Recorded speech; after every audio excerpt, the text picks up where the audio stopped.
alaikum, sir. Assalamu alaikum, sir. Walaikum salam. Hello everyone. Assalamu alaikum. How are you? ওয়ালাইকুম আসসালাম। Assalamu alaikum, sir. ওয়ালাইকুম আসসালাম sir. Sir আসসালামু আলাইকুম। Alhamdulillah. Sir কেমন আছেন? জি ভালো। আপনারা সবাই ভালো আছেন? আলহামদুলিল্লাহ স্যার। Sir, কেমন আছেন, sir? আলহামদুলিল্লাহ জি ভালো জি আছি। ভালো আছি।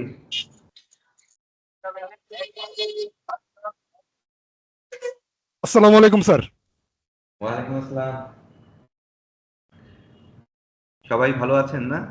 সো আলহামদুলিল্লাহ স্যার, আপনি ভালো আছেন স্যার? আলহামদুলিল্লাহ স্যার, আপনি কেমন আছেন? Sir, assalamu alaikum, sir. হ্যাঁ। So it is our new session, isn't it?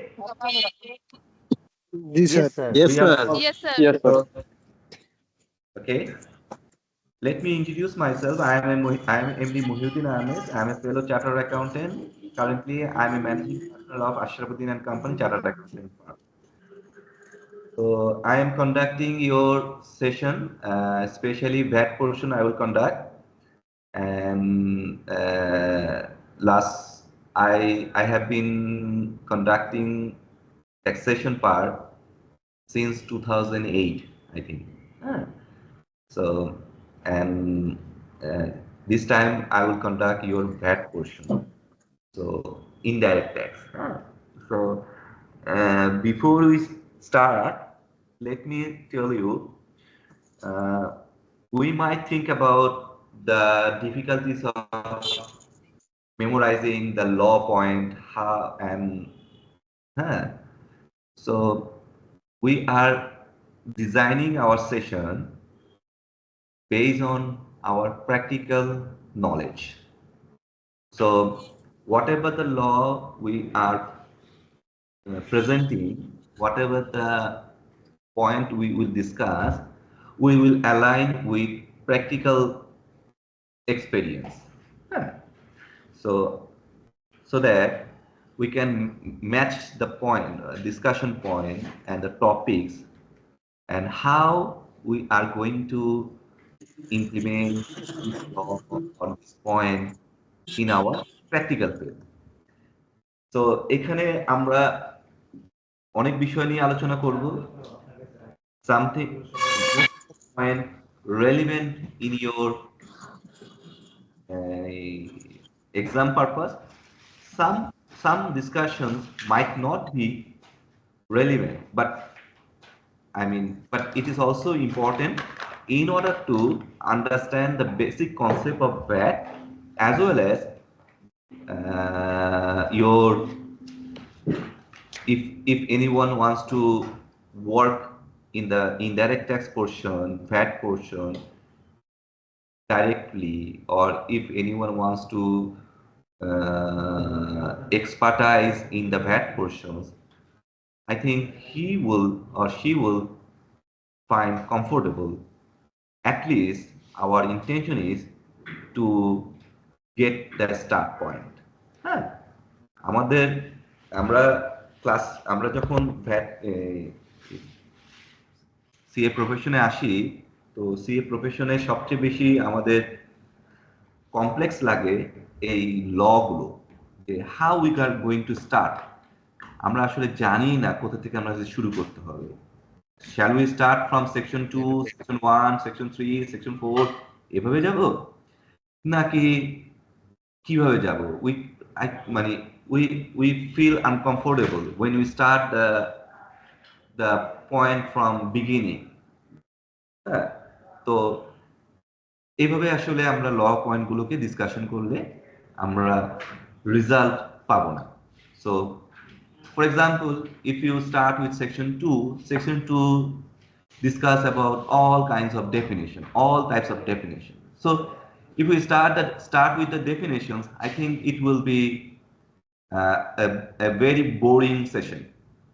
So rather than discussing definition, when we start some point, when we come from any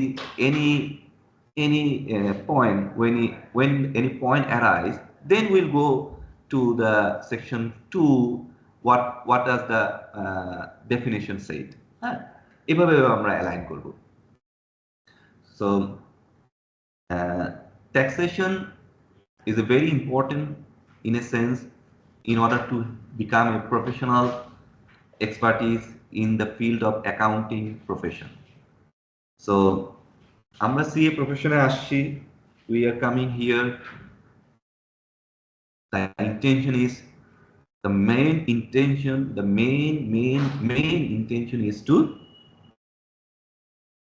what? To become a chartered accountant, তাই না? তাই না? ইনশাআল্লাহ sir. জি sir. Yes, So sir. আমাদের ইন্টেনশনটাই হবে chartered accountant হওয়া, এছাড়া আর কোনো ইন্টেনশন নাই। ডিউরিং ইউর আর্টিকেলশিপ পিরিয়ড, এই সময়টা আমরা সবচেয়ে কম সময়ে সবচেয়ে বেশি কিভাবে নলেজটা আর্ন করতে পারি সেটাই আমাদের ইন্টেনশন হওয়া উচিত। আমি যদি এই 3.5 ইয়ার্সে সময়ে নিজেকে ফাঁকিবাজি করি, অফিসের কাজ করলাম, পড়াশোনা করলাম না, বা পড়াশোনা করলাম অফিসের কাজ করলাম না, তাহলে you are what we say, you মানে আমি নিজের সাথে নিজে প্রতারণা করছি, যদি আমার ইন্টেনশন এরকম না হয়। এখন কোশ্চেন দাঁড়ায়, ফ্রম মাই এক্সপিরিয়েন্স, কোশ্চেন দাঁড়ায় আমাদের এখানে অনেক স্টুডেন্ট সে নিজেকে মানে তৈরি করে ফেলেছে যে আমার দিয়ে সিএ মনে হয় হবে না, আমি তো বুঝি না, আমি পড়বো না, আমি আসলে মানে বিষয়টা হলো ওইখানেই যে আমাকে তো আসলে ধরিয়ে দেয়নি কিভাবে পড়তে হবে। হ্যাঁ, how we are going to start any kind of topics. আমাদের এখানে অনেকগুলো সেশন আছে, মানে এই কি বলে আপনার অ্যাকাউন্টিং আছে, অডিটিং আছে, ট্যাক্সেশন আছে, হ্যাঁ, ডিফারেন্ট পার্ট আছে। সো সবার কাছ থেকে আপনাকে সব বিষয়ে এক্সপার্ট হতে হবে। You have to be an expert, otherwise you could not be a chartered accountant. So এই এক্সপার্ট হওয়ার পেছনে আপনাকে এই 3.5 ইয়ার্সে সবচেয়ে বেশি সময় পাবেন। After 3.5 years you could be start a new career. So তখন আপনার জন্য খুব ডিফিকাল্ট হয়ে যেতে পারে। হ্যাঁ, তখন আপনাকে ক্যারিয়ার বা এমপ্লয়ি লাইফ, সেক্ষেত্রে আবার স্টাডি লাইফ, দুইটা অনেক সময় ম্যাচ হয় না, প্লাস ফ্যামিলিতে টাইম অন্যান্য সময়। সো এই যে 3.5 ইয়ার্সের মধ্যে আপনাকে সবচেয়ে বেশি আর্ন করে নিতে হবে। You have to earn your knowledge rightfully, that we said rightfully, and because we do not have sufficient time, এই সময়টাকে আমাদের মানে খুব ভালোভাবে নিতে হবে। সময়টাকে আমরা নষ্ট করলে হবে না, এটাই আমার বলার উদ্দেশ্য। So and another important things I would say before you start the class, I would say you have already completed your academic knowledge. Most of them have completed your your graduation. Someone completed masters. So you have already completed your academic knowledge. Now you have started a new career, so it's a professional knowledge. So definitely there is a difference between a professional knowledge and academic knowledge. আচ্ছা, আমার কথাগুলো কি বোঝা যাচ্ছে? Is it? G sir, বোঝা যাচ্ছে। Yes, sir. Yes, sir. তো আমি সবার সুবিধার্থে আমি স্লোলি যাব, এবং ওই আবার বোঝার জন্য আমরা বাংলাও ব্যবহার করব। হ্যাঁ, so what I am saying, so definitely there is a difference between your academic knowledge and professional knowledge. So professional knowledge is something like different. So the examiner expecting something different, not from the academic knowledge. So that means you have to become a professional expertise any subject, whatever the subject is there. So আপনার লেখার style, লেখার pattern সেটাও একটু different হতে হবে, মানে একটু professionalism থাকতে হবে। সো আমাদের ফোকাসটা হবে আমরা কিভাবে এই প্রফেশনাল বিষয়গুলোকে নিতে পারি, যত বেশি সামনে নিতে পারবো তত তাড়াতাড়ি আমরা। জাস্ট আ সেকেন্ড, আমি একটা ফোন রিসিভ করি। হ্যাঁ,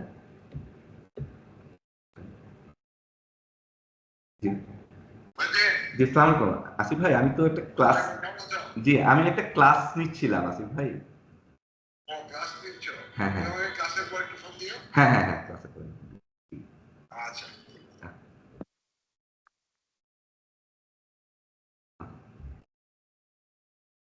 ওকে,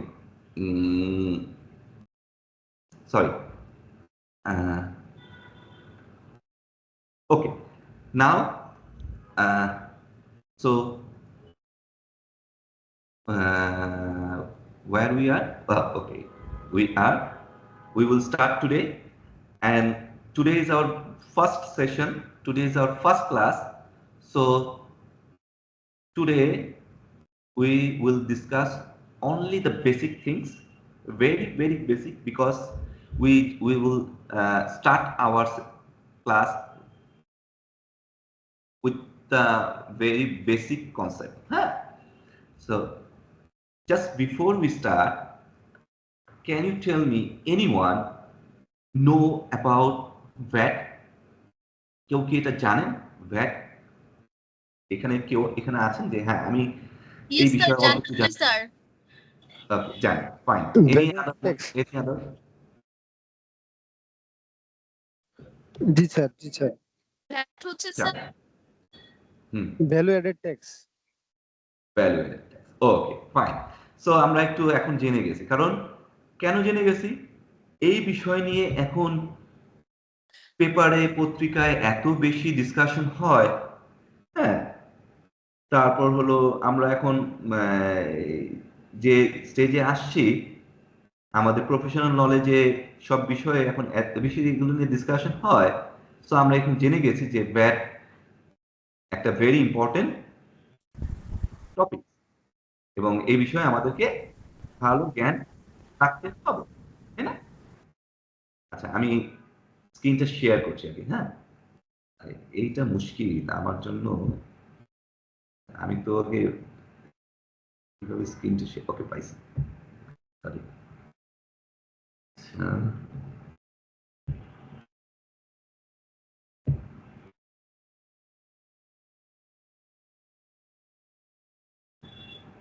ইজ দ্য স্ক্রিন শেয়ার? স্ক্রিনটা কি দেখা যাচ্ছে? জি স্যার দেখা যাচ্ছে। জি স্যার দেখা যাচ্ছে জি sir. Sir Okay, that is. So there is my email address, there is my mobile number. If you have any questions after your class, you can send me email, yeah, and WhatsApp me.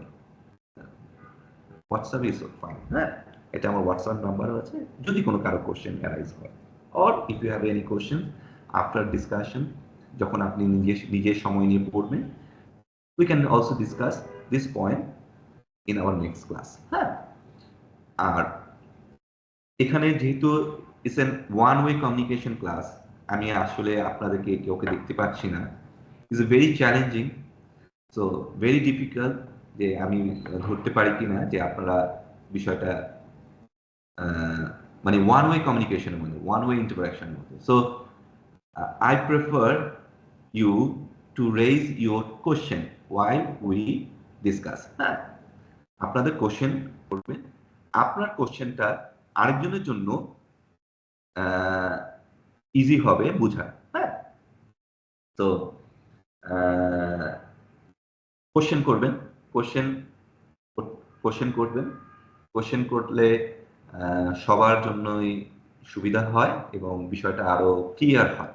আমরা যে কোনো বিষয় clear হয়ে যাব, clear না হয়ে আমরা শেষ করবো না, আমরা সময় নিয়ে করব। বাট বিফোর দ্যাট আমি আজকে I have one engagement, so I will leave the class today 8:30. So we will close the class 8:30. But before that 8:30 এর মধ্যে আমাদের আজকে যে বিষয়গুলো থাকবে we will discuss. So we have just started very basic concept, very basic things. What is fat? So আমরা আগে জানবো what is fat. এই ওয়ার্ডটা আমরা আগে সবাই জেনে গেছি যে VAT. So before going for discussion about what is VAT, there is a taxation. Taxation এর দুইটা পার্ট আছে, একটা হলো direct tax, one we call indirect tax. So that means what we call direct tax.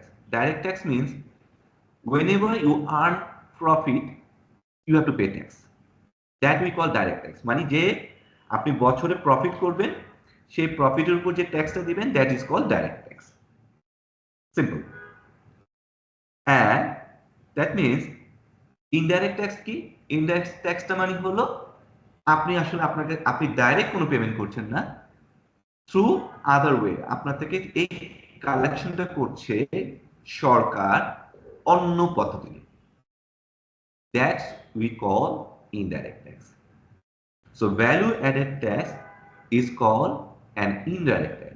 It means you are paying tax not directly, through indirectly. So value added tax. So it means now coming to the point. Value added tax. Whenever you add value, you have to pay tax. That we call value added tax.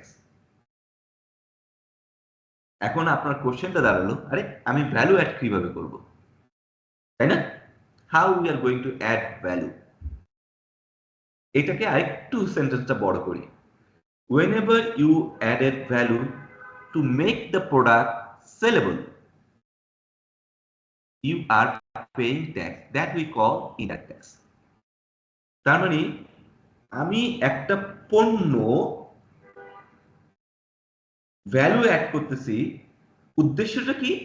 Sell করা, to make it sellable, মানে উদ্দেশ্য হলো sell করার উদ্দেশ্যে। যেহেতু আমি একটা পণ্য ভ্যালু অ্যাড করে সেল করার উদ্দেশ্য রেডি করছি, I will pay tax on the value addition, যে পরিমাণ ভ্যালু এডিশন করলাম। Let me give an example.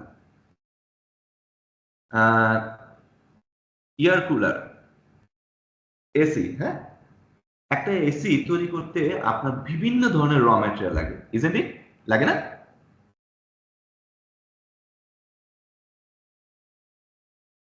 আমার সাথে জি স্যার লাগে। কি লাগতেছে? একটা এসি তৈরি করতে এখানে একটা কম্প্রেসর লাগতেছে, তারপর হলো প্লাস্টিকের এই জিনিসগুলো লাগতেছে, তারপর হলো আরো বিভিন্ন ধরনের পার্টস লাগতেছে। তাহলে আমি you are assembling all the material to make it sellable, মানে সব অ্যাসেম্বল করার পর যখন এই এসিটা চালু করলেন এবং এসি থেকে কম্প্রেসর থেকে ঠান্ডা বাতাসটা বের হচ্ছে, তখনই একটা কাস্টমার এই পণ্যটা কিনবে, তাই না? So whenever you are adding all the value, you are assembling all the material to make a product sellable. You have to pay tax on the value addition. তার মানে আমি যে পরিমাণ ভ্যালু অ্যাড করলাম সেটার উপর আমাকে ট্যাক্স দিতে হবে। ক্লিয়ার? Yes sir. জি স্যার। তাহলে কিভাবে আমরা ভ্যালু অ্যাড করতে পারি? Yes sir. এখন আমাদের অ্যাকাউন্টিং টার্মে আসি। Now coming to our accounting term, since we are all are accounting background, অথবা অ্যাকাউন্টিং নিয়ে আমরা পড়াশোনা করছি, হ্যাঁ। সো অ্যাকাউন্টিং টার্মে কিভাবে বলতে পারি? সেটা হলো আপনি একটা পণ্য তৈরি করতে বিভিন্ন ধরনের র ম্যাটেরিয়াল লাগে, সেই র ম্যাটেরিয়াল তৈরি অ্যাসেম্বল করার জন্য আপনার মেশিন লাগে, মেশিনের সাথে কিছু ম্যান পাওয়ার লাগে, ম্যান পাওয়ার এগুলোকে অ্যারেঞ্জমেন্ট করার জন্য একটা স্পেস লাগে, তাই না? এই স্পেসের মধ্যে আপনার ইলেকট্রিসিটি লাগে, এই স্পেসগুলোর মধ্যে আপনার যদি এটা স্পেসটা রেন্টাল হয় রেন্ট লাগে। So different kinds of expense are adding here. So you are adding value. You are adding value. কি করতেছেন? ভ্যালু অ্যাড করতেছেন। এগুলো না হলে আপনি পণ্যটা তৈরি করতে পারবেন না। পারবেন? So you are adding. So it means এই যে ভ্যালু অ্যাড করে আপনি কস্টিং করছেন, একটা পণ্য প্রাইস কত হবে যখন পণ্যটা রেডি হয়ে গেল, তারপর you are making the price of the product. You are pricing the product. So pricing করছেন, then কি করছেন? You are pricing the product, then you are selling the goods. উদ্দেশ্য কি ছিল? সেল করা। To whom? কাস্টমারের কাছে, তাই না? So since you are adding all the value, যে পরিমাণ ভ্যালু অ্যাড করেছেন সেই ভ্যালুটা বের করতে হবে। সেই ভ্যালুটা বের করার উপর you are paying tax. That we call value added tax. Is it clear? G sir. Anyone have any clear. Anyone have a question? No, sir. No, sir. No, sir. Sir. Clear. Yes.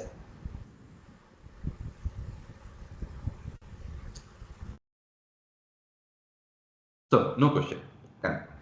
আচ্ছা, তাহলে আমরা এখন স্লাইডটা দেখি what it's written. So value added tax is a type of indirect tax. So we have already discussed. VAT is imposed on goods or movable property, immovable property and services. Yeah. So value added tax is imposed on goods, মানে পণ্যের উপর ধার্য করা হয়। Movable property, যে প্রপার্টিটাকে আপনি এক পাশ থেকে আরেক পাশে সরাতে পারেন, এই ধরনের প্রপার্টির উপরও ভ্যালু অ্যাডেড ট্যাক্স ধার্য করা হয়। ইমুভেবল প্রপার্টি মানে যে ধরনের প্রপার্টি মুভ করানো যায় না, সেই প্রপার্টির উপরও আপনি value added tax VAT impose হবে। এবং সেবার উপরও আপনার ভ্যাট ইম্পোজ হবে। ঠিক আছে? So VAT is imposed on goods, movable property, immovable property, and services. The purchaser of the goods and service pay VAT to the seller while purchasing the goods and service. So, who is paying VAT? Now, the question is, who is paying VAT? The purchaser of the goods. So, the purchaser is paying VAT to whom? To the seller while purchasing goods. মানে ক্রেতা যখন কোনো পণ্য ক্রয় করবে তখন সে VAT দিবে। কাকে? বিক্রেতাকে। বুঝতে পারলাম? Yes, sir. জি স্যার। তার মানে জি স্যার। বিক্রেতা যখন একটা বিল করছে, বিক্রেতা যখন একটা বিল করছে, সেই বিলের সাথে সেই ভ্যাটটাও আদায় করে নিচ্ছে। কার কাছ থেকে? ক্রেতার কাছ থেকে। ঠিক আছে? ক্লিয়ার? ক্লিয়ার? জি স্যার। জি sir. Ji sir, clear. G sir. Clear, sir. Fine. The seller deposit the VAT amount to the government treasury. So, seller যে আদায় করলো, the collected amount the seller is now depositing to the government treasury. Okay? The important features of that we call another important features that we'll discuss input tax credit mechanism we'll discuss later. So, আরো একটু বলি, ultimately the seller pay VAT on difference of purchase and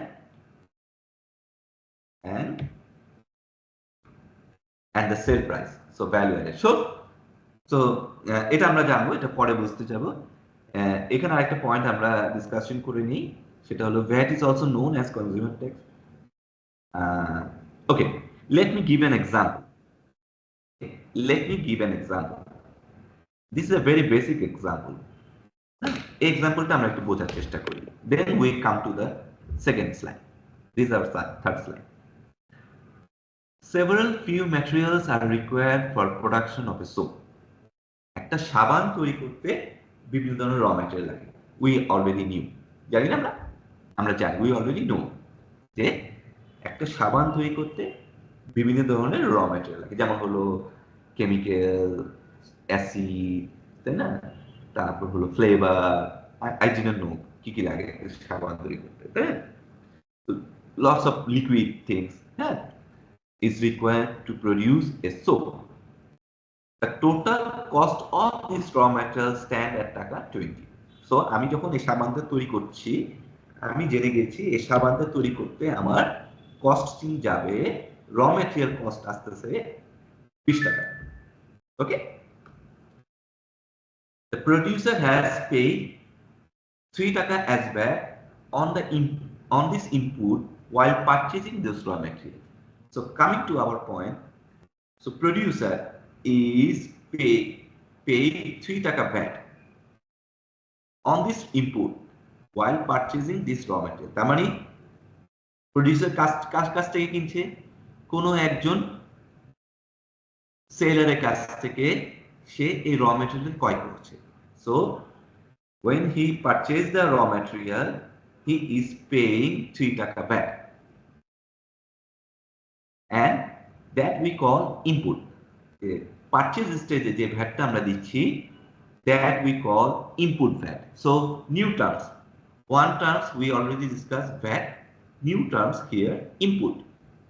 So whenever the purchaser purchase anything and he paid VAT, that is called his input VAT. Okay, clear? Yes, sir. Clear. G sir. Okay, so এখন যেহেতু এটা input VAT, এই টাকাটা তো আমি তো দিয়ে দিয়েছি কাকে? সেলারকে 3 টাকা ভ্যাট। হ্যাঁ, সেলার কিন্তু গভর্নমেন্ট ট্রেজারিতে জমা দিবে, তাই না? সেলার গভর্নমেন্ট ট্রেজারিতে জমা দিয়ে পারচেজারকে, প্রোডিউসারকে কাগজ দিয়ে দিবে, এই যে ভাই তোমার নামে আমি 3 টাকা জমা দিয়েছি। So the producer has credited that 3 taka in his books of accounts while bringing the input to in his premise.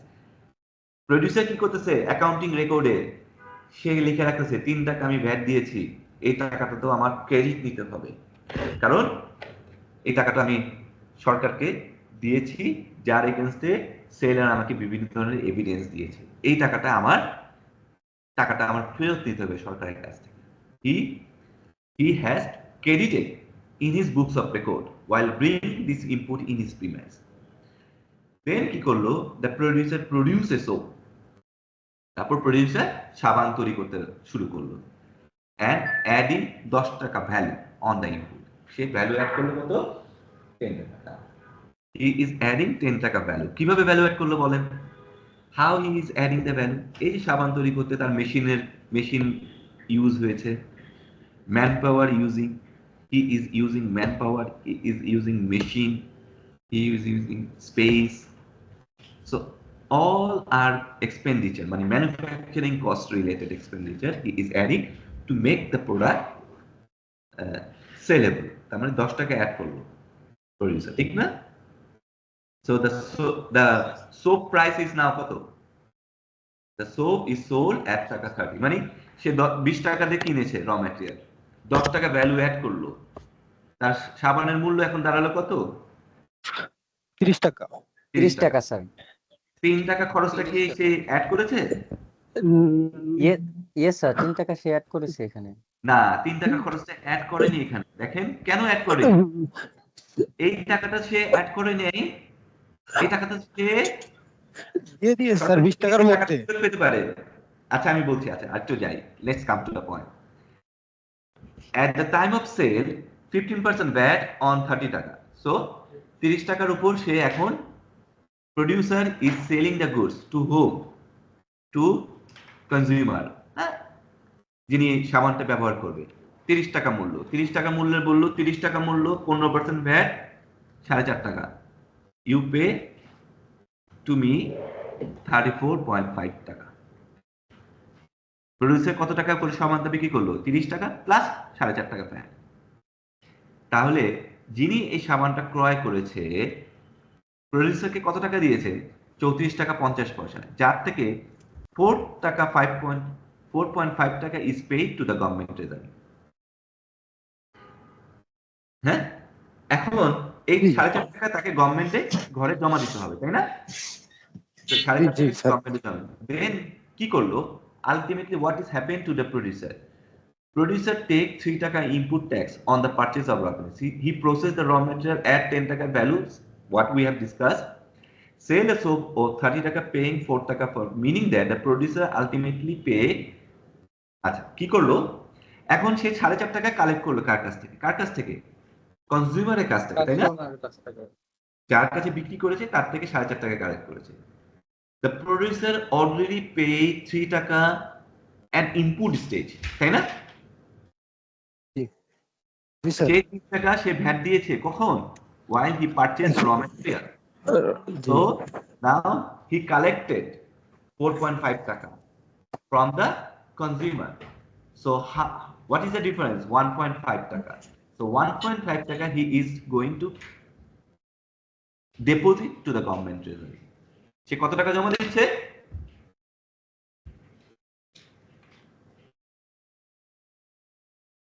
দেড় টাকা, তাই না? জি স্যার। তাহলে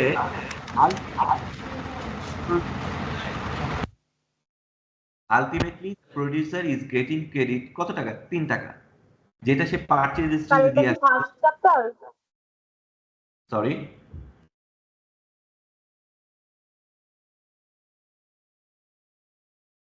সবাই একটু মিউট রাখেন। হ্যাঁ, যখন ডিসকাশন পয়েন্ট আসবে you can raise your point. হ্যাঁ, সো সে কি করলো? 20 টাকা সাবান র ম্যাটেরিয়াল দিয়ে 10 টাকা ভ্যালু অ্যাড করে শেষ 30 টাকা সাবানটার মূল্য 34 টাকা 50 পয়সা বিক্রি করে 4.5 টাকা সরকারের মানে কাস্টমারের কাছ থেকে কালেক্ট করলো। 3 টাকা সে আগেই ভ্যাটটা দিয়ে আসছিল, সে গভর্নমেন্ট অ্যাকাউন্টে এখন 1.5 টাকা জমা দিল। তাহলে সে 3 টাকা ক্রেডিট পেল না? 3 টাকা সে নিয়ে নিল না যে টাকাটা আগে জমা জি দিয়েছে? Sir. So that Yes, is sir. called input tax credit. এই যে 4.5 টাকা সে ভ্যাটটা কালেক্ট করলো, সেলার মানে প্রোডিউসার ইজ কালেক্টিং 4.5 টাকা, that is called output tax. হ্যাঁ, একটা ইনপুট ট্যাক্স জানলাম, now the new term output tax. 4.5 টাকা ইজ অ্যান আউটপুট ট্যাক্স। এখন কোশ্চেন, আপনার একটা কেউ একজন কোশ্চেন করেছিল যে 3 টাকাটা কি আমার খরচের মধ্যে আছে কিনা। আপনি যদি এই 3 টাকা খরচের মধ্যে অ্যাড করেন তাহলে আপনার কস্টিং কি বেড়ে যাবে না কমে যাবে? হ্যাঁ, যে টাকাটা আপনি জানেন ফেরত পাবেন সেই টাকাটা কি আপনি আপনার কস্টিং এ অ্যাড করবেন কি করবেন না? স্যার না স্যার, এখন অ্যাড না। করবো না। অ্যাড করব, কারণ আমি যদি আমি কস্টিং এ অ্যাড করি তাহলে কি হবে? আমি আমার কম্পিটিশনে টিকতে পারবো না। আমার সাবানের মূল্য তখন আরো বেশি হয়ে যাবে, অন্যরা এই কাস্টমারকে মানে competitor is getting the advantage. So আমি যেহেতু জানি এই 3 টাকা আমি ফেরত পাবো, তাহলে এটা আমার খরচ না, এটা তো আমার খরচ না, তাই না? So VAT is not an expense, that's we say. So it's an input tax credit mechanism. Okay? Sir এই 3 টাকা কি ওই 20 টাকার মধ্যে স্যার? না, 20 টাকার মধ্যে ছিল না তো, লেখা আছে না, দেখেন র ম্যাটেরিয়ালের প্রাইস হলো 20 টাকা। এর মধ্যে আপনি 20 টাকার মধ্যে 15% ভ্যাট 3 টাকা জমা দিলেন। 3 টাকা আপনি পে করেছেন মানে 23 টাকা। র ম্যাটেরিয়াল কিনেছেন 23 টাকা দিয়ে, মানে 20 টাকা র ম্যাটেরিয়াল প্রাইস, 3 টাকা ভ্যাট। আপনাকে 3 টাকা চালান দিয়ে দিয়েছে কে? সেলার। সেলার আপনাকে 3 টাকা চালান দিয়েছে। এই চালানটা যদি আপনার কাছে না থাকে, you are not getting input tax credit. আপনি তো ক্লেম করলে পাবেন না। when you claim to the government, you have to produce the evidence, তাই না? You have to produce the evidence. আপনাকে ইয়েস স্যার। সাপোর্টিং এভিডেন্স দিতে হবে যে ভাই আমি এই যে 3 টাকা জমা দিয়েছি, এই যে আমার কাছে এভিডেন্স আছে। Okay, now you will get the credit of 3 টাকা। ঠিক আছে না? সো ভ্যালু সাবানের মূল্য, সাবান র ম্যাটেরিয়ালের মূল্য ছিল 20 টাকা, ভ্যালু এড করেছি 10 টাকা। কিভাবে ভ্যালু এড করলাম? বিভিন্ন ধরনের অ্যাসেম্বলিং, প্রসেসিং, ম্যান পাওয়ার, হ্যাঁ, স্পেস, ইলেকট্রিসিটি, আর অন্যান্য যত খরচ আছে, ফাইন্যান্সিয়াল এক্সপেন্স, যাই বলে সব খরচ অ্যাড করে আপনি ভ্যালু অ্যাড করলে 10 টাকা। সাবানের মূল্য এখন দাঁড়ালো 30 টাকা। 30 টাকার মধ্যে আপনি 15% ভ্যাট মানে 4.5 টাকা ভ্যাট জমা দিয়েছেন, যার মধ্যে 3 টাকা আগে জমা দিয়েছিলেন, 4.5 টাকা কালেক্ট করলেন, 1.5 টাকা জমা দিয়ে দিলেন। That is called input tax credit mechanism. Clear? জি স্যার। স্যার একটু একটু ক্লিয়ার হতে যাচ্ছিলাম স্যার। জি স্যার ক্লিয়ার। বলুন। স্যার এখানে বলছে যে the total cost of this raw materials stand at টাকা 20। হুম স্যার তাহলে কি এখানে বোঝাচ্ছে যে এই যে টোটাল কস্ট 20 টাকা বোঝাচ্ছে, এটার ভিতরে কি 3 টাকা ছিল ট্যাক্স আর 17 টাকা র ম্যাটেরিয়ালস এর প্রাইস ছিল, এটা বোঝাচ্ছে এরকম নো কিছু? নো, যখন এই ধরনের কথা থাকবে র ম্যাটেরিয়াল কস্ট কস্ট কস্ট র ম্যাটেরিয়াল কস্ট 20 টাকা, এর মধ্যে VAT is not your cost, VAT is not your cost. VAT যদি আপনার খরচ হয় তাহলে, কারণ তাহলে তো আপনি, who is paying VAT? ultimately the final consumer is paying VAT.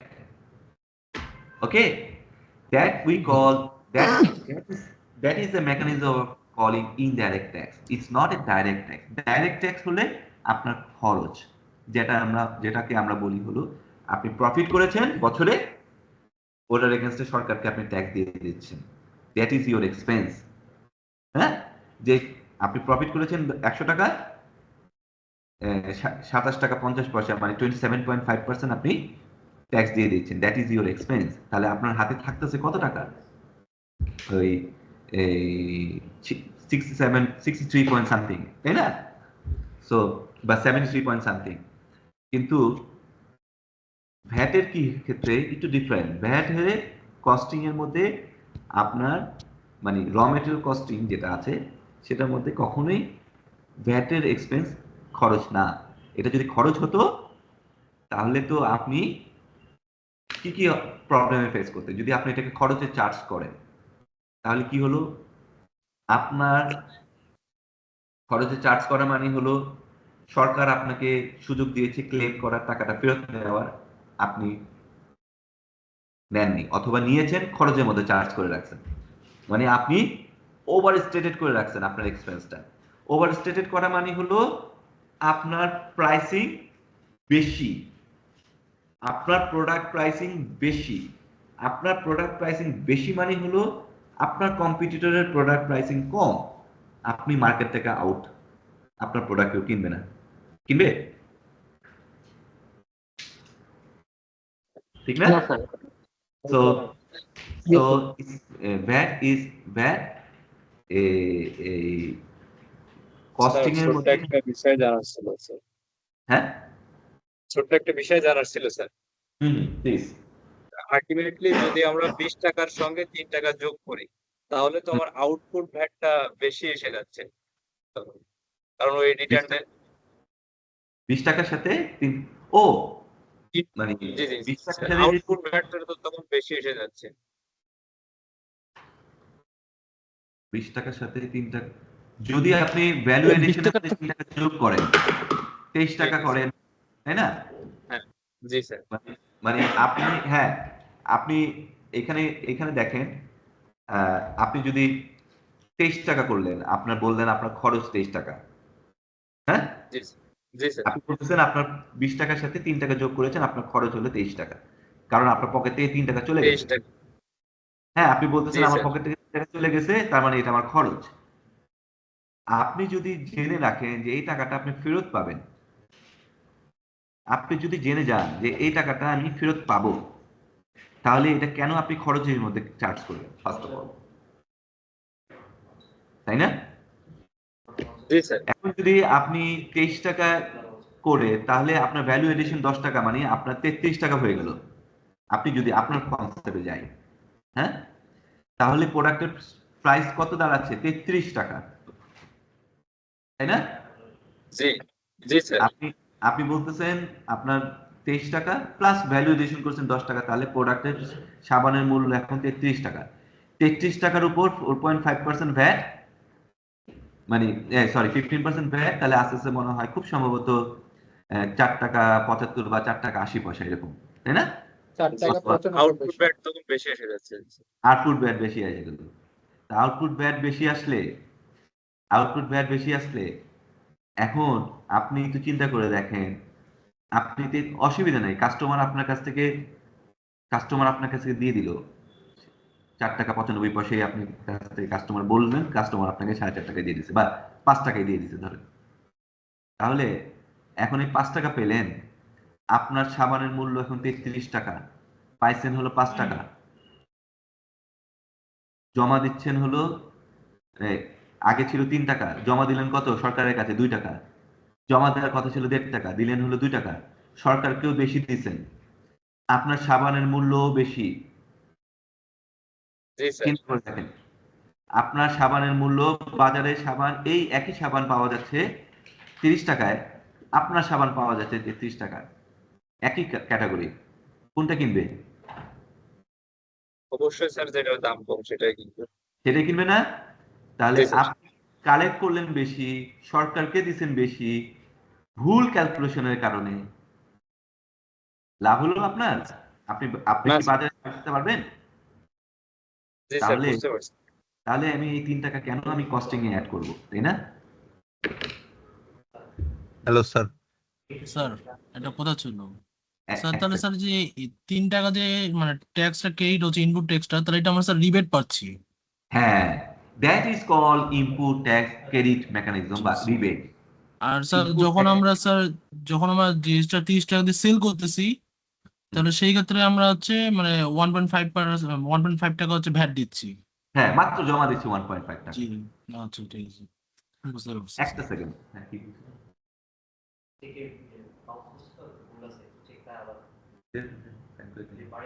হ্যাঁ।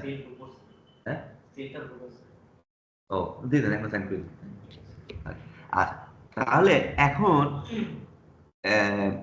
আলটিমেটলি এই প্রডিউসার কত টাকা ভ্যাট দিল বলেন তো? 1.5 টাকা স্যার। 1.5 টাকা স্যার। ভ্যালু অ্যাড করছে কত টাকা? অ্যালট করছে 15%। না, ভ্যালু অ্যাড করছে সে কত টাকা? এই স্যার, প্রোডাক্ট 4.5 টাকা ও, পড়তেছে। 4.5 ভ্যালু অ্যাড 10 করে টাকা 10 টাকা 10 টাকা অ্যাড করছে স্যার 10 টাকা ওখানে। add ভ্যালু করছে। অ্যাড করছে 10 টাকা। ভ্যালু অ্যাড করছে 10 টাকা না? সো জি 10 স্যার। টাকার উপর 50% ভ্যাট কত আসে? 1.5 টাকা। 1.5 টাকা স্যার। 1.5। এখন দেখেন আপনার ডেফিনেশনের সাথে মিলে কিনা। Whenever you add value, you have to pay tax. Value added tax is কোথায় আছে? ওকে, যেটা আমি বলেছিলাম আর কি। Whenever you add value, you have to pay tax. So you are adding value 10 টাকা, you pay tax. Tax rate is 15%. So আপনি জমা দিয়েছেন 1.5. Clear? Yes sir. ঠিক আছে? জি স্যার। জি স্যার। একটা সেকেন্ড, ব্যাংকে তো ফান্ড ছিল না, আমাকে তো বললো সাফিসিয়েন্ট ফান্ড ছিল না, দেখে চেক করে দিলাম।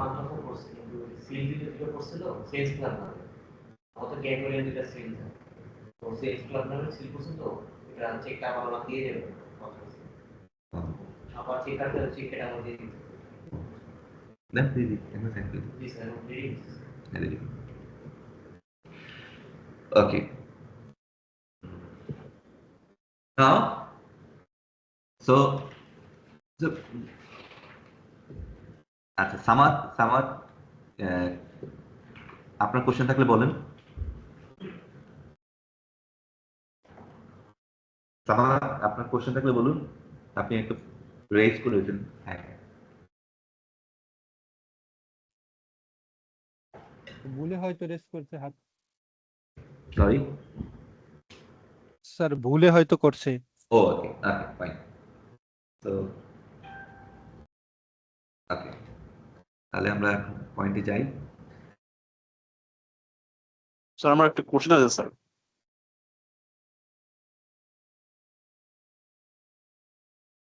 প্লিজ স্যার মানে কোশ্চেন স্যার, এই জায়গাটা বুঝি নাই। দি টোটাল কস্ট অফ র ম্যাটেরিয়ালস স্ট্যান্ড অফ 20, এই জায়গাটা স্যার একটু আমাকে বুঝিয়ে দিবেন স্যার। ও আচ্ছা, এটা তো আমরা তো বেসিক একটা এক্সাম্পল। তো টোটাল কস্ট অফ র মেটেরিয়াল মানে ওই যে সাবান তৈরি করতে তো বিভিন্ন ধরনের র মেটেরিয়াল লাগে, তাই না? আচ্ছা, হ্যাঁ হ্যাঁ। এটা অনেক র মেটেরিয়াল, মানে আমরা ধরে নিয়েছি 20 টাকা তার কস্টিং করতেছে, মানে সব র মেটেরিয়ালে অল দিস, দেখেন এখানে অল দিস র মেটেরিয়ালস, মানে যত র মেটেরিয়াল লাগতেছে এটা সমস্ত কস্টিং গিয়ে পড়তেছে হলো 20 টাকা। এটা একটা জাস্ট বেসিক এক্সাম্পল।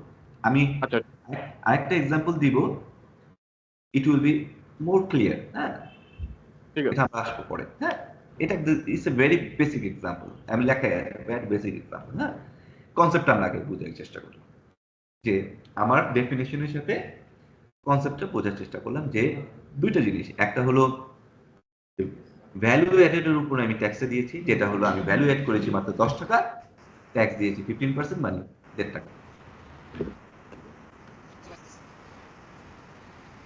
স্যার আমার একটা প্রশ্ন ছিল স্যার।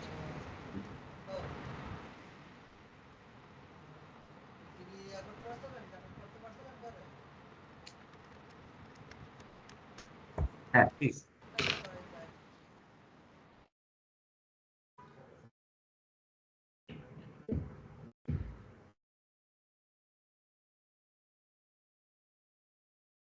কোন অ্যাকাউন্ট থেকে দিলেন ওটা? টিবিএল সেলস ক্লাব না? স্যার এটা ক্যাপিটাল ক্লাব না, সিটা ভুল করছিল। সেটা না। ওকে, হ্যাঁ প্লিজ, কোশ্চেন কি? No question, okay fine. তো নাও আমরা এখন কি করব, যে ভ্যাটের বেসিক ডেফিনেশনটা জানলাম। এখন আমার প্রথম যে কাজটা জানার সেটা হলো রেজিস্ট্রেশন। কেন রেজিস্ট্রেশন? যে whenever you start a business, you need some formalities, you need some legal document, তাই না? আমি যদি একটা ব্যবসা করতে চাই তাহলে আমার কিছু লিগ্যাল ডকুমেন্ট লাগে। লিগ্যাল ডকুমেন্ট ছাড়া you cannot run or operate your business. So legal ডকুমেন্টে যেমন লাগে হলো ট্রেড লাইসেন্স, একটা কোম্পানি হলে একটা কোম্পানি ফরমেশন করতে হয়, পার্টনারশিপ হলে পার্টনারশিপ একটা ফরমেশন করতে হয়, প্রপার্টিশিপ হলে প্রপার্টিশিপের নামে একটা ট্রেড লাইসেন্স করতে হয়। হ্যাঁ, তারপর হলো কি টিন সার্টিফিকেট লাগে, তারপর হলো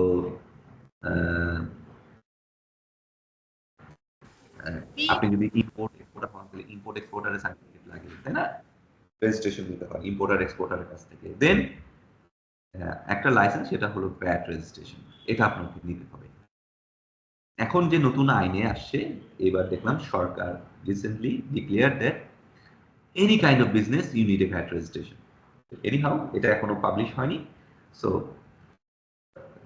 ইট মিনস দ্যাট সামনে যেটা আসছে ইন ফিউচারে any kinds of business you need a VAT registration. So it's a mandatory registration in order to operate a business in Bangladesh. Okay? So আমরা এখন বিজনেস স্টার্ট করতেছি, স্টার্ট করার জন্য VAT registration is a mandatory একটা part. So that's why we start VAT registration. Okay? Who are the persons to be required for VAT registration? Section 4. Who are the persons required to be registered for VAT registration?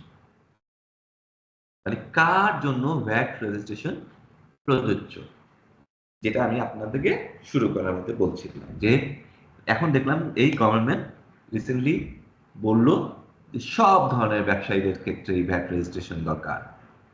এখনো তার মানে এই যে section 4, এটা maybe কিছু point change হবে। এখনো যেহেতু আসে নাই, আমরা সেকশন 4 এ যেটা আছে will discuss this point. Okay, clear? জি স্যার, ক্লিয়ার। জি sir. Okay. Section 4, what it said, who are required for VAT registration? Each of the following person, নিচে যে সকল ব্যক্তির কথা বলা আছে, from the first day of the month, মাসের প্রথম দিন থেকেই required to be registered for VAT. তার মানে নিচে যে ঘটনাগুলো আছে, যে সকল ব্যক্তির কথা বলা আছে, তাদেরকে মাসের প্রথম দিন থেকেই VAT registration নিতে হবে। কারা? The person whose annual turnover exceed the registration threshold within a 12-month period closing at the end of month preceding that month.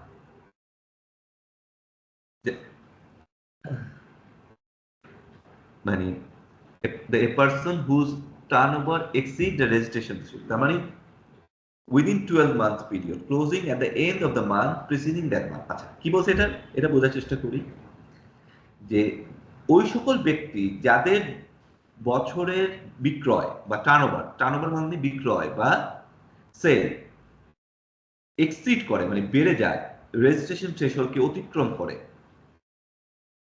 হ্যাঁ, যে সকল ব্যক্তির বছরের রেজিস্ট্রেশন মানে টার্নওভার রেজিস্ট্রেশন থ্রেশহোল্ড অতিক্রম করবে তাদেরকে মাস শেষ হওয়ার সাথে সাথেই, যে সময় অতিক্রম করে গেছে সেই মাস শেষ হওয়ার সাথে সাথেই ভ্যাট রেজিস্ট্রেশন দিতে হবে। Point number 1। তাহলে আমার জানতে হচ্ছে রেজিস্ট্রেশন থ্রেশহোল্ড, এটা আমরা জানবো। সেকেন্ড পয়েন্টে কি বলছে? অর, দেখেন অর দিছে মানে অথবা the person whose estimated turnover exceed the registration threshold within the 12-month period beginning at the start of the preceding month। মানে প্রথমে বলছে যারা রেজিস্ট্রেশন থ্রেশহোল্ড মানে বছরে যা টার্নওভার রেজিস্ট্রেশন থ্রেশহোল্ড অতিক্রম করছে এদেরকে যে সময় অতিক্রম করছে সেই মাসেই বা যে মাস শেষ হবে তার পরবর্তী মাসের প্রথমেই, অথবা ওই সকল ব্যক্তি যারা নিজেরা চিন্তা করছে যে আমার বছরে টার্নওভার এস্টিমেট করতেছে, মানে সে নিজে ক্যালকুলেশন করেছে যে আমার তো টার্নওভার রেজিস্ট্রেশন থ্রেশহোল্ড অতিক্রম করবে, এক বছরে আমার টার্নওভার রেজিস্ট্রেশন থ্রেশহোল্ড অতিক্রম করবে, তাহলে সে যখনই নিজেই এস্টিমেট করে ফেলছে তাকে প্রথমেই নিয়ে নিতে হবে, মাসের শেষেই প্রথমেই যে সময় সে এস্টিমেট করবে তাকে তখনই নিয়ে নিতে হবে। তার মানে একটা হলো অ্যাকচুয়াল ঘটনা, একটা হলো এস্টিমেটেড, দুইটাই কিন্তু অর দেওয়া। তার মানে আপনি আপনার ব্যবসা করতে গেলে আপনি যদি মনে করেন যে আমার ব্যবসার বছরের সেল এত টাকা অতিক্রম করে যাবে, মানে বছর মনে করে যদি আপনি জুলাই থেকে জুন ধরেন তাহলে 3 মাসেই আপনি ধরে নিতে পারতেছেন যে আপনার 3 মাসের মধ্যে যেভাবে আপনার সেল বাড়তেছে আপনি আপনার রেজিস্ট্রেশন থ্রেশহোল্ড অতিক্রম করে যাবে 5 মাস পরে। তাহলে আপনি যখনই 3 মাসে আপনি জানছেন যে 3 মাসের প্রথমেই আপনাকে ভ্যাট রেজিস্ট্রেশন নিয়ে নিতে হবে, এটা হলো আইনে বলা আছে। ক্লিয়ার?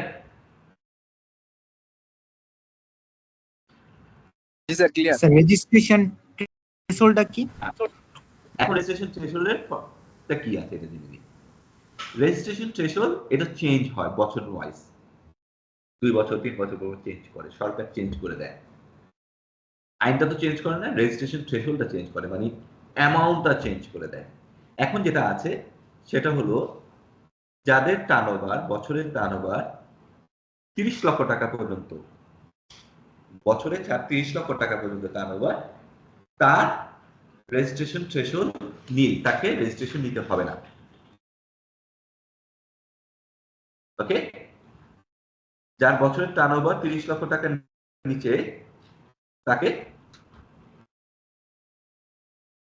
তাকে নিতে হচ্ছে না।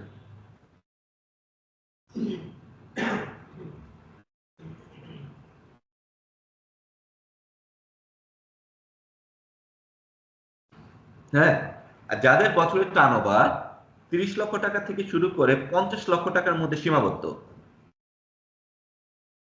30 লক্ষ টাকা থেকে মাত্র 50 লক্ষ টাকার মধ্যে সীমাবদ্ধ, তাদেরকে এনলিস্টমেন্ট থ্রেশহোল্ড হিসেবে রেজিস্ট্রেশন নিতে হবে। আর যাদের টার্নওভার 50 লক্ষ টাকার উপরে বছরে, তাদেরকে নর্মাল রেজিস্ট্রেশন নিতে হবে। তার মানে registration, there are 2 types of registration, one is called enlistment registration threshold is another is called normal registration। ঠিক আছে, বোঝা গেল?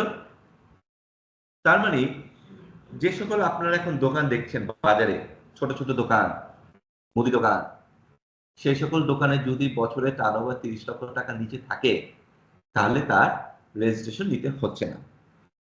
কিন্তু এমন একটা দোকান আপনি চোখে পড়লো যে দোকানটা বছরে সেল 30 লক্ষ টাকার অতিক্রম করে, তাহলে কি তাকে রেজিস্ট্রেশন নিতে হবে কি হবে না?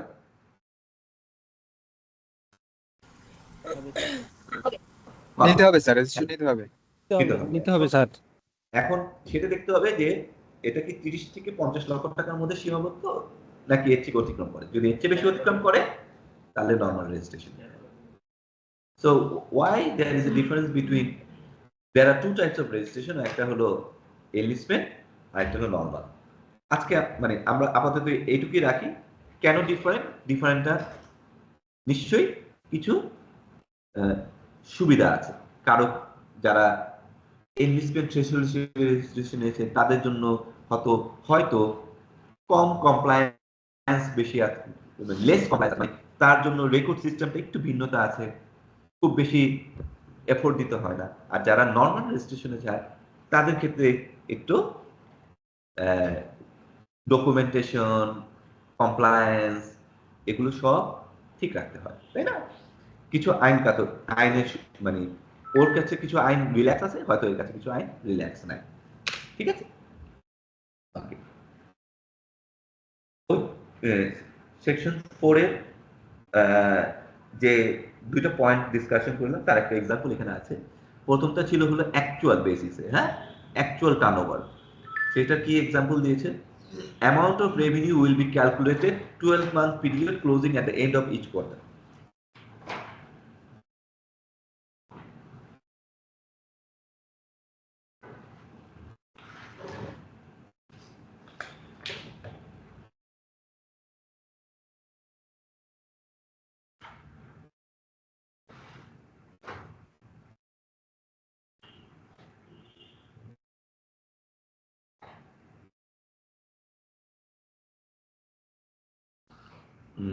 Just a second.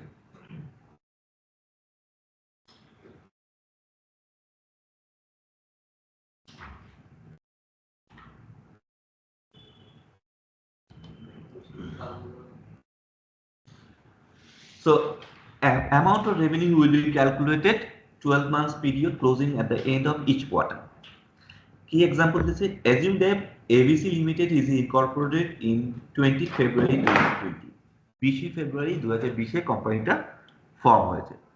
ABC Limited নামে একটা কোম্পানি, যেটা ফর্ম হয়েছে 20 ফেব্রুয়ারি 2020। Turnover will be as below. তো প্রথম কোয়ার্টারে কি আসছে 31 মার্চে তার টার্নওভার হয়নি। 30 জুনে তার টার্নওভার হয়েছে 10 লক্ষ টাকা। 30 সেপ্টেম্বরে তার টার্নওভার হয়েছে 2 লক্ষ টাকা। 31 ডিসেম্বর তার টার্নওভার হয়েছে 5 লক্ষ টাকা। 31 মার্চ তার টার্নওভার হয়েছে 20 লক্ষ টাকা। এখন আমার কোশ্চেনটা হলো এখানে, এই কোম্পানি এবিসি লিমিটেডের কি রেজিস্ট্রেশন নিতে হবে কি হবে না, আর হলে কবে নিতে হবে বলুন? নিতে হবে, নিলে মার্চের শুরুতে নিতে হবে। হ্যাঁ, তার মানে এই যে কোয়ার্টার শেষ হয়েছে 31 মার্চে গিয়ে 4 নাম্বার কোয়ার্টার, মানে মার্চ জুন, আরেকটা বছর চলে আসতেছে জুন, হ্যাঁ? তাহলে 31 মার্চে গিয়ে অ্যাকুমুলেটেড টার্নওভার হচ্ছে 37 লাখ, মানে 30 লক্ষ টাকা অতিক্রম করেছে। So at the quarter of March 31st 2021 total turnover exceed the enlistment threshold of taka 30 lakh.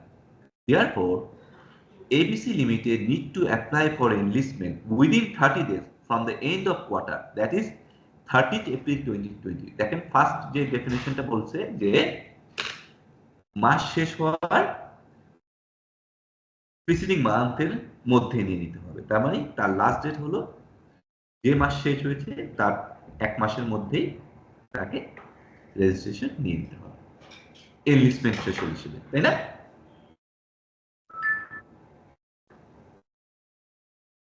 Enlistment threshold হিসেবে রেজিস্ট্রেশন নিয়ে নিতে হবে।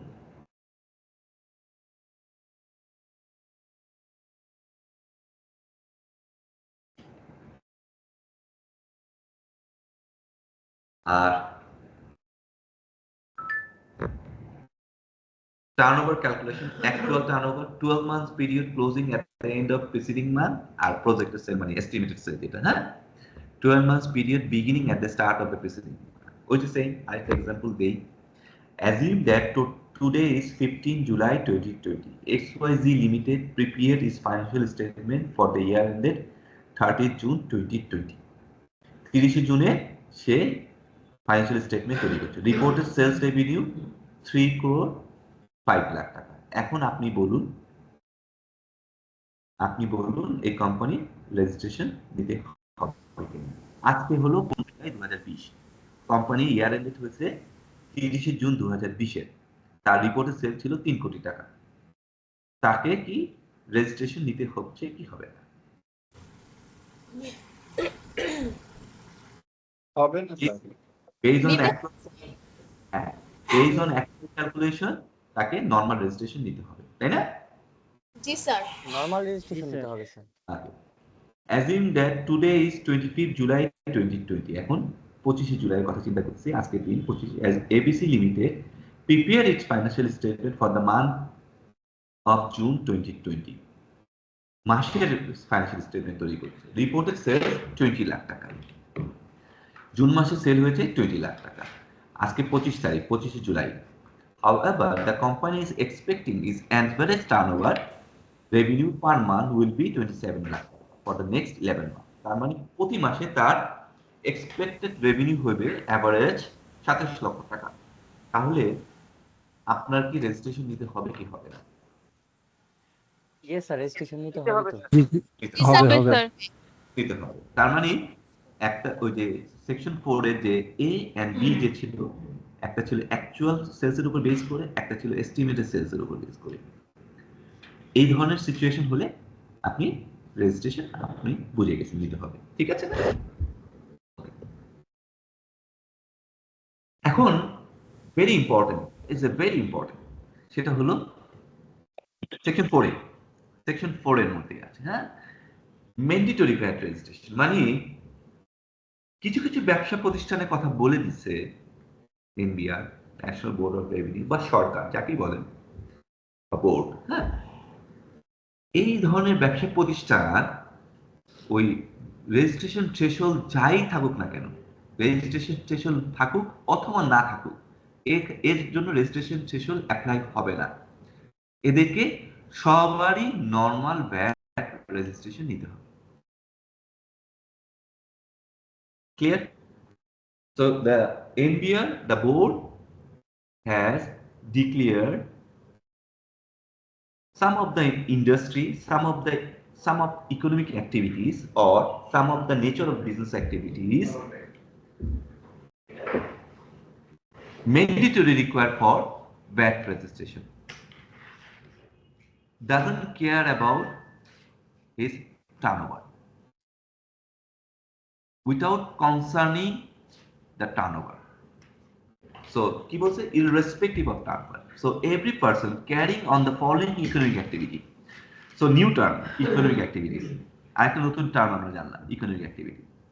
So basic economic activity যদি আমি বলি তাহলে as per accounting concept we call it nature of business activity, যেটা আমরা বলি নেচার অফ বিজনেস, আপনার বিজনেসের ধরনটা কি, that we call economic activity. দ্যাটের ডেফিনিশনে economic activity are same. Okay, আমরা একটা ডেফিনেশন আছে তারপর দেখব, হ্যাঁ। So every person carrying on the following economic activities has to be registered for VAT irrespective of turnover if he supplies, manufactures or import goods or services any goods subject to supplementary duty supplies goods and service or both in participating in any tender against any agreement or work order. This is engaged in export import business or any other. So কি বলবো যে এই ধরনের nature of business আছে, যারা যদি এই ধরনের নেচার বিজনেস করে তাদের ক্ষেত্রে ম্যান্ডেটরি ভ্যাট রেজিস্ট্রেশন দিতে হবে, নরমাল, অন্য কোনো রেজিস্ট্রেশন নেই। কি, যারা সাপ্লাই করে, সরবরাহ করে, যারা ম্যানুফ্যাকচার করে, যারা ইম্পোর্ট করে, যে সকল পণ্য সাপ্লিমেন্টারি ডিউটি ইম্পোজ রিলেটেড পণ্য যারা সাপ্লাই করে, ম্যানুফ্যাকচারিং করে, ইম্পোর্ট করে, তাদেরকে ম্যান্ডেটরি ভ্যাট রেজিস্ট্রেশন নিতে হবে। তার মানে সাপ্লিমেন্টারি ডিউটি আরেকটা নতুন টার্ম আমরা জানলাম। সাপ্লিমেন্টারি ডিউটি রিলেটেড যারা পণ্য তৈরি করে, যে সকল পণ্যের মধ্যে সাপ্লিমেন্টারি ডিউটি রিলেটেড ইস্যু জড়িত আছে, এই ধরনের পণ্য যারা সরবরাহ করে বা ম্যানুফ্যাকচারিং করে বা ইম্পোর্ট করে নিয়ে আসে, তাদেরকে ম্যান্ডেটরি ভ্যাট রেজিস্ট্রেশন দিতে হবে। ঠিক আছে, ক্লিয়ার? সো সাপ্লিমেন্টারি ডিউটি এটা আমরা ডিসকাশন করব নট টুডে, কারণ এতগুলো আমরা আজকে দিতে পারবো না। ওকে, আমরা এখনো pre-matured stage আছি। We are now in a very pre-matured stage. Then in our next class we might born. So then in another class we might start walking. Then we after class we feel confident. Okay? Sir আমার Okay. একটা question আছে। হ্যাঁ, বলুন। Sir এই যে 4 নম্বরে any business or duty or area decided by the board, hmm, hmm. এই board বলতে কোন প্রয়োজন রয়েছে? আচ্ছা, এটা আসছে, আপনার কোশ্চেনের আনসার দিব, আমরা একটা একটা করে আসি। হ্যাঁ, সো প্রথম পয়েন্টটা বুঝে গেলাম। সেকেন্ড পয়েন্টটা কি বললো? Supplies goods or service or both by participating any tender against any agreement. তার মানে যদি আপনি কোনো পণ্য সরবরাহ করতে চান, সেই পণ্যটা যদি আপনি টেন্ডারে পার্টিসিপেট করতে চান, টেন্ডারে পার্টিসিপেট করে পণ্য সরবরাহ করতে চান, অথবা কোনো ওয়ার্ক অর্ডার রিসিভ করে পণ্য সরবরাহ করতে চান বা সেবা দিতে চান, বা কোনো এগ্রিমেন্টের মাধ্যমে যদি পণ্য বা সেবা দিতে চান, you have to be have mandatory VAT registration, যে ধরনের পণ্য হোক। এটা ক্লিয়ার? জি স্যার। Yes, sir, clear. তার মানে আপনাকে এখানে একটু বলি, অ্যাজ অ্যান অ্যাকাউন্টেন্ট যদি আপনি কোনো কোম্পানিতে জব করেন, যদি কোনো একজন প্রতিষ্ঠান আপনার কোম্পানিতে কোনো পণ্য সরবরাহ করতে চায় এবং আপনি যদি ওই কোম্পানির এগেনস্টে তাকে একটা ওয়ার্ক অর্ডার দেন ওই প্রতিষ্ঠানের এগেনস্টে, তাহলে অবশ্যই ওই প্রতিষ্ঠানের ভ্যাট রেজিস্ট্রেশন থাকতে হবে। Otherwise you are not providing any work order to them. Clear? জি স্যার। ঠিক তেমনি ওই প্রতিষ্ঠান যদি আপনার সাথে ব্যবসা করতে চায়, তাহলে অবশ্যই তাকে ভ্যাট রেজিস্ট্রেশন করে আসতে হবে। Clear? So third point G sir. is engage in import export. যারা আমদানি এবং রপ্তানি ব্যবসার সাথে জড়িত থাকবে তাদের অবশ্যই ভ্যাট রেজিস্ট্রেশন করতে হবে। ওকে, the fourth point is say any business or industry or area decided by the board. হ্যাঁ, সো যে কোনো ব্যবসা বা প্রতিষ্ঠান বা এরিয়া যেটাকে বোর্ড ডিসিশন দিয়ে দিয়েছে, যেটা বোর্ড বলতে এখন আপনাকে একজন কোশ্চেন করেছে what is the meaning of board. ভ্যাটে বোর্ডের ডেফিনেশন দেওয়া আছে। বোর্ড বলতে বোঝাচ্ছে National Board of Revenue. Okay, board বলতে বোঝাচ্ছে ন্যাশনাল বোর্ড অফ রেভিনিউ। তার মানে ন্যাশনাল বোর্ড অফ রেভিনিউতে যারা পলিসি করে অথবা যে ধরনের ইনস্ট্রাকশন দেয়, নীতিমালা দেয় বা ডাইরেকশন দেয়, তারাই আসলে board. They are call the board. যেমন এখানে দেখেন GO order, GO means government order 17 date 17 July 2019। এই জিও অর্ডারে কোন কোন ইন্ডাস্ট্রি বা বিজনেস ম্যান্ডেটরি ভ্যাট রেজিস্ট্রেশন নিবে তাদের লিস্ট দিয়ে দিয়েছে। ক্লিয়ার? জি স্যার। Yes, sir, clear. জি স্যার, ক্লিয়ার হয়েছে। এখন Yes, sir. আরেকটু ক্লিয়ার করি প্র্যাকটিক্যালি। আরেকটু বললে আচ্ছা, আরেকটু ক্লিয়ার করি, তারপর আপনাদের শুনবো প্র্যাকটিক্যালি। দেখেন ওই যে আমরা কনফিউজ হই যখন কোম্পানিতে জব করি, বিভিন্ন জন বা অডিট করতে গেলে প্রতিষ্ঠান বা সাপ্লায়ার আপনাকে পণ্য দিয়ে যাচ্ছে, আপনি এখন কিনছেন কি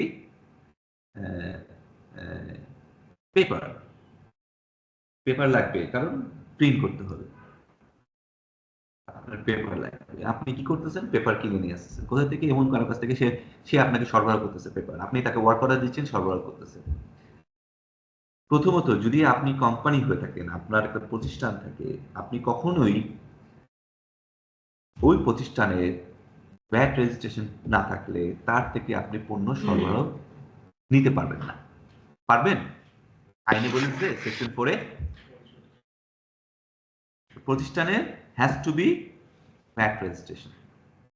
If he doesn't have any VAT registration, the company are not allowed to buy any product from them.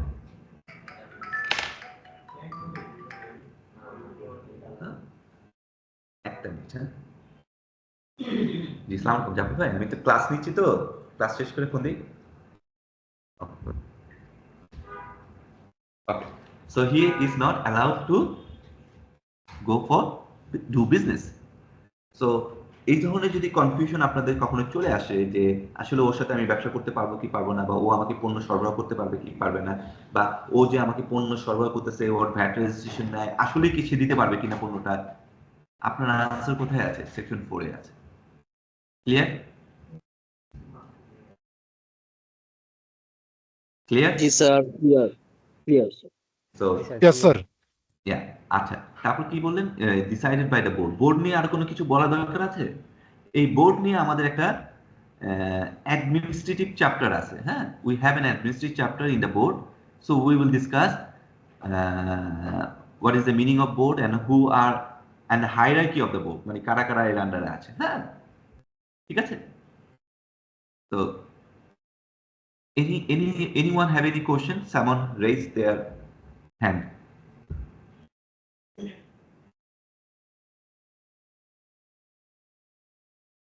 Sir আমার একটা কোশ্চেন ছিল স্যার। Please.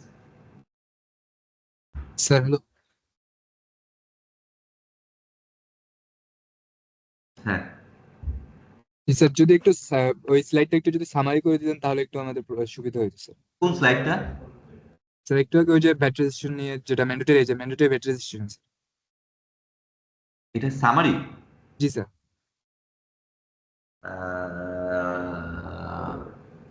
রাইটার না? রাইটার। জি স্যার। আচ্ছা তাহলে আমাকে একটু সময় দিতে হবে।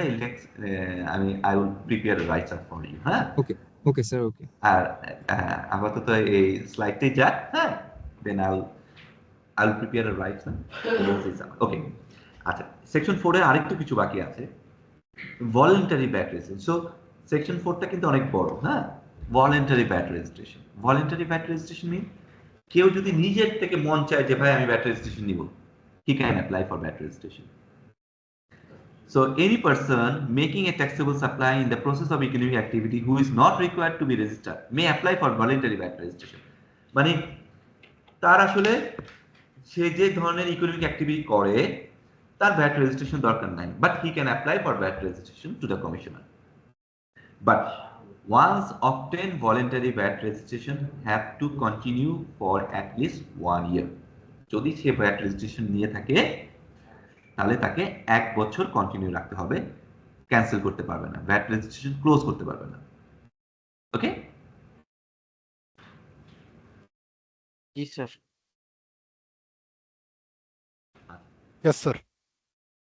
তো আজকে আমরা আপাতত এটুকুই রাখবো। We will not going for definition. So economic activity আমরা এটা একটা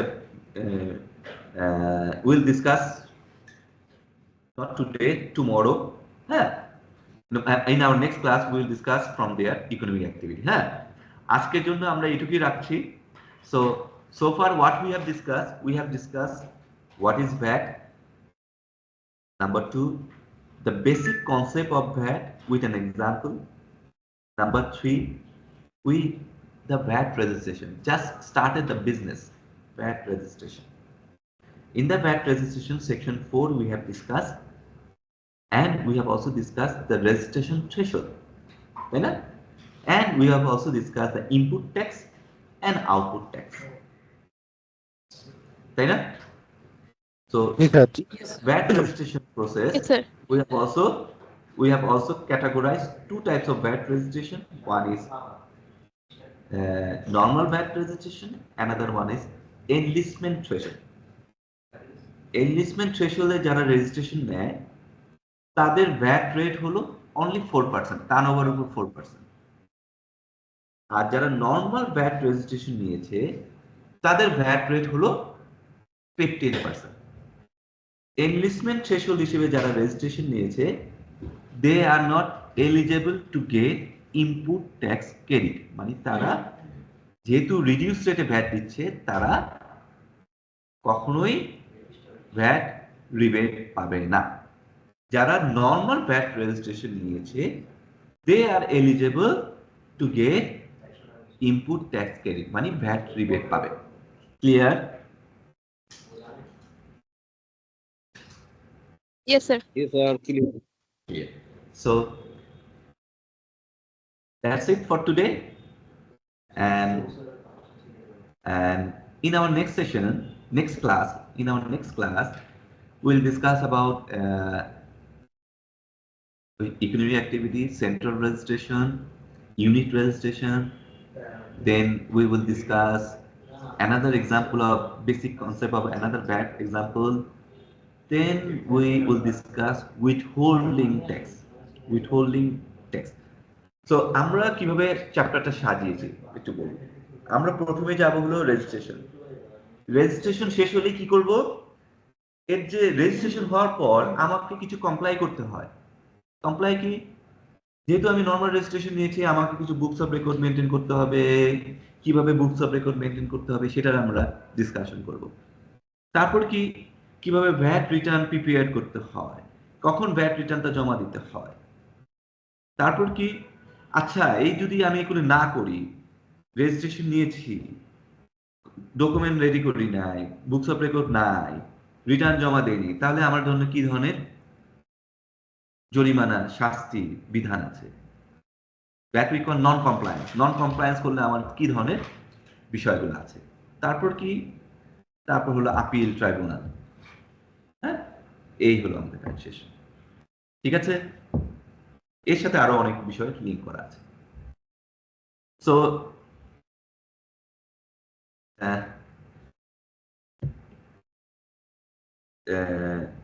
before I leave, I'm sending the handout for today's handout to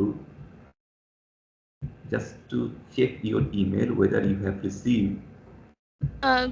আসসালামু আলাইকুম স্যার। স্যার আমি ক্লাসে সি এর বলছিলাম। স্যার আমি চ্যাট বক্সে আমার মেলটা দিয়ে দিচ্ছি, আপনি আমার কাছে স্লাইডটা শেয়ার করে দেন, আমি সবাইকে শেয়ার করে দিব। Wait. Just a second. হ্যাঁ, গুড। আমার কাছে যে মেইল অ্যাড্রেসটা আছে সেই মেইল অ্যাড্রেসটা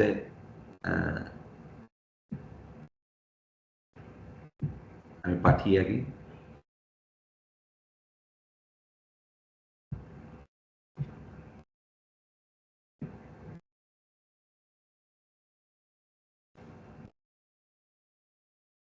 I have a short single question.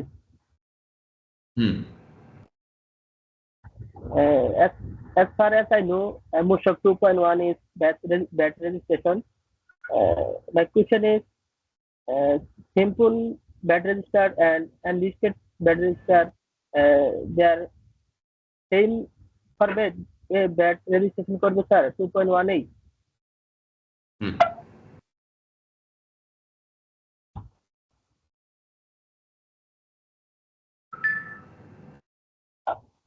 Sorry, আপনার কোশ্চেনটা আমি ক্লিয়ার না। আমরা একটু অ্যাডভান্স লেভেলের কোশ্চেনটা নেক্সট ক্লাসে করি, কারণ আপনি 2.1 যখন আমরা ডিসকাশন করব সেকশন মানে ভ্যাট ফর্ম 2.1 নাকি 4.1? VAT registration হয় স্যার 2.1, MOSHAP 2.1 স্যার। হ্যাঁ, ভ্যাট রেজিস্ট্রেশন 2.1, ইয়েস। হ্যাঁ, আপনার এটা কোশ্চেনটা শুধু বলুন। একবারই লাগে এটা স্যার? একবারই লাগে, হ্যাঁ, ভ্যাট রেজিস্ট্রেশন একবারই। স্যার আমি বলতে চাইছি স্যার, মানে ওই নরমাল এবং এরা কি মানে উভয় একই এই 2.1 এর আন্ডারে কি রেজিস্ট্রেশন নিবে? হ্যাঁ, মানে যারা নরমাল আর এইটা এখন তো সব অনলাইনে ভ্যাট রেজিস্ট্রেশন নিতে হয়, সব তো অনলাইনে নেয়। তো ওইখানে আপনি অ্যাপ্লাই করলে আপনার বিজনেস নেচারে যদি এটা এনলিস্টমেন্ট থ্রেশহোল্ডের আন্ডারে পড়ে তাহলে আপনি ফর্মটা হলো 2.1, ফর্মটা হলো 2.1 অনলাইনে জমা দিলে আপনি যে ক্যাটাগরিতে চান সেই ক্যাটাগরি থেকে আপনার রেজিস্ট্রেশন দিবে। যে Okay, ক্যাটাগরিতে sir. চান Thank you, sir.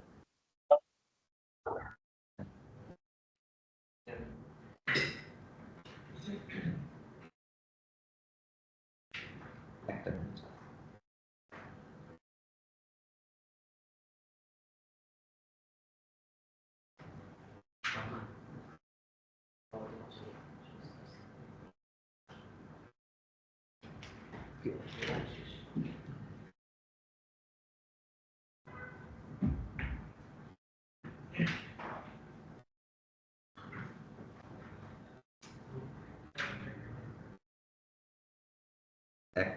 So, did you receive the email? G sir, Everyone Yes. received the email? G sir, জি sir. Yes, sir. Yes, sir.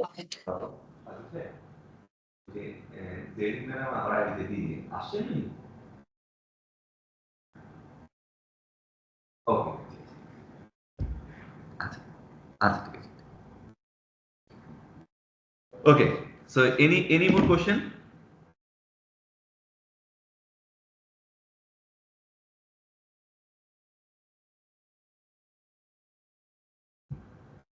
So, sir আমার একটা কোশ্চেন ছিল হ্যাঁ আমার একটা কোশ্চেন ছিল স্যার, টার্নওভারের উপরে স্যার টার্নওভার কত তো স্যার বুঝে বলুন, টার্নওভার ট্যাক্স। টার্নওভার বলতে বিক্রয় বছরের বিক্রয়, যেটাকে আমরা সেল বলি, বছরের সেল। টার্নওভারের বাংলা হলো বিক্রয়, মানে বছরের বিক্রয়। হ্যাঁ, আমি দেখি টার্নওভার 4% মানে ভ্যাট মানে কাটে 4% ভ্যাট, এটা কিসের টার্নওভার 4%? হ্যাঁ 4%। ওই যে এনলিস্টমেন্ট থ্রেশহোল্ড হিসেবে যারা রেজিস্ট্রেশন নিয়েছে তাদের জন্য ভ্যাট রেট 4%। ও আচ্ছা আচ্ছা আচ্ছা, ঠিক আছে, ঠিক আছে স্যার, বুঝি গেছি। okay, so that's it.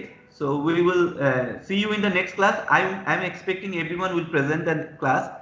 So class গুলো করলে যেটা হবে, you can understand what are the topics that we have discussed, so that you can understand the total discussion topics related with your exam. At least you will, I'm expecting everyone to present the class, huh? So thank you ইনশাল্লাহ very sir, much. ইনশাল্লাহ। আসসালামু Thank you আলাইকুম। very much. See you in our next class. Okay? আসসালামু আলাইকুম। আসসালামু আলাইকুম sir. Assalamu alaikum, sir. আসসালামু আলাইকুম। আসসালামু আলাইকুম স্যার। আসসালামু আলাইকুম স্যার। স্যার চলে গেছে। নুরজাহান আপু আছেন? শুনতেছেন? হ্যালো, নুরজাহান আপু, জি জি, শুনতে পাচ্ছি ভাই, বলেন। আজকের যে সিনপসিসটা সেটা কি প্রিন্সিপাল অফ ট্যাক্সেস এর গ্রুপ আছে হোয়াটসঅ্যাপে, ওখানে দিয়ে দিবেন? হ্যাঁ, ড্রাইভে অলরেডি আপলোড করা হয়ে গেছে, আপনি ওখান থেকে নিয়ে নিতে পারবেন। এটা দিয়ে দিন। ভাইয়া, প্রিন্সিপাল অফ ট্যাক্সেশন গ্রুপটার মধ্যে দিয়ে দেন সবাইকে। হ্যাঁ হ্যাঁ, দিয়ে দেওয়া গ্রুপে হয়েছে। দেয়া হয়েছে, দেয়া আমার হয়েছে। মেইল এখনো আসেনি ভাই। সামাদ হোসেন ভাই দিয়ে দিয়েছে তো গ্রুপে। ট্যাক্সেশন গ্রুপেও আচ্ছা, আছে থ্যাংক ইউ, প্লাস ড্রাইভেও পেয়ে আছে, গেছি ভাইয়া। যেখান আচ্ছা থেকে ভাইয়া, আপনাদের আমি একটু বাইরে আছি, বাসায় গিয়ে কথা বলতেছি। আল্লাহ না, হাফেজ, পেয়ে গেছি, আসসালামু আলাইকুম। সমস্যা নেই। দেয়া হয়েছে তো।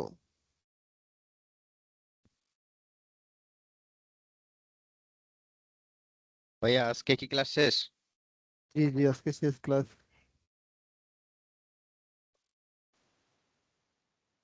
ওকে ভাইয়া।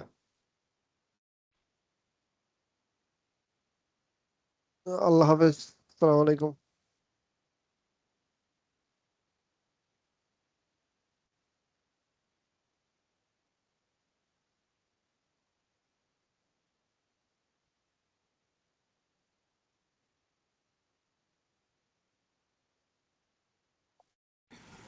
বিদ্যুৎ ভাই আছেন?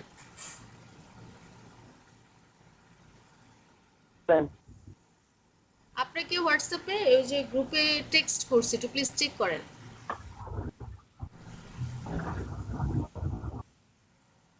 বুঝিনি, আবার বলেন। হোয়াটসঅ্যাপটাই গ্রুপে, মানে আমাদের যে গ্রুপ আছে ওই গ্রুপটা একটু চেক করেন। ওকে এখন তো মনে হয় না আর কোনো ক্লাস হবে, তাহলে আমরা বিদায় নেই, কেমন? আল্লাহ হাফেজ।